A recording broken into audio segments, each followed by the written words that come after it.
Now, it's no secret that former President Donald Trump's a pretty polarizing figure. Seems like you either love him or you hate him, which I think most people feel the latter. Now, some people go to different lengths to express such hatred, but whether it was when he was on Twitter tweeting things at him, or being a Twitter reply guy, or, making videos, or running against him, or, doing all these different things, or even defacing his Hollywood Square. Or is that Star? It's a Star, right? Hollywood Squares is a game. He actually had a star on Hollywood. That just shows how, like, disconnected I am from that whole scene. I don't even live in LA, so, like, small town boy energy here, okay? And so you can't really accuse me of being the liberal elite. All right, anyway. So, all right. So what we have here, related to Donald Trump, is, well, Trump's got a wax figure, and this wax figure has been attacked, been defaced, so much so that the San Antonio attraction that showcased, the presidents, in this case, former President Trump, ended up having to remove it.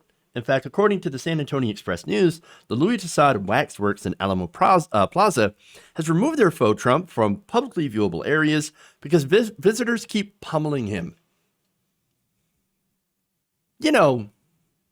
Because,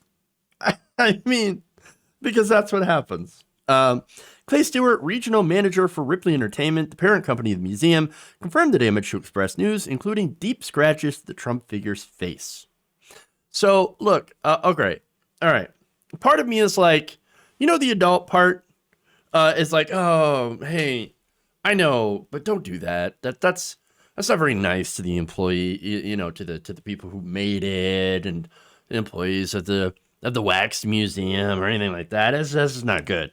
The other part of me wants to see this thing melted into a pile of orange goo.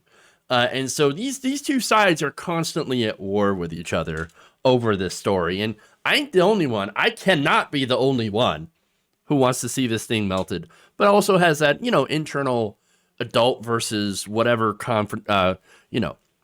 contradiction here. So now the assault against the wax Trump spiked as the 2020 election drew closer. According to the article, the museum tried moving him to the front lobby, where the ticket attendants could keep an eye on him. But even so, apparently, it's too good of a target. And they still went after him. Museum management ended up giving up in July and moved him out of sight, finally confirming the move this week. Because, of course. Stewart said, quote, when it's a highly political figure, attacks can be a problem. And noted that Trump wasn't the only one to have been attacked by proxy through his wax likeness. Quote, we've always had trouble with the presidential section because no matter what president it was, George W. Bush and Barack Obama or Trump, they've all had people beat them.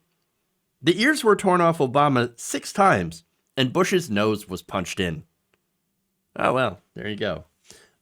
Since then, of course, Obama's figure has gotten a little bit less abuse. I think a lot of people are more forgiving of Obama these days, after the disaster that was Trump, and nobody has ripped his ears off since.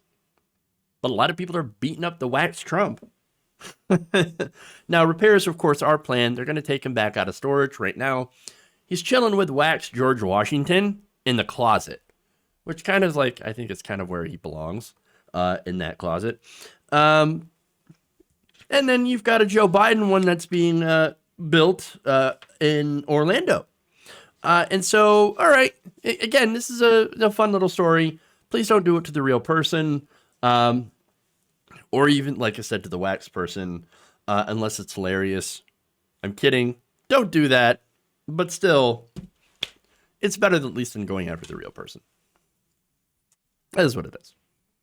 If you enjoyed this video, please give us a like and share with your friends. You can subscribe and help out the channel by becoming a patron. It's patreon.com/Jeff Waldorf, or you can become a channel member as well by hitting the join button below.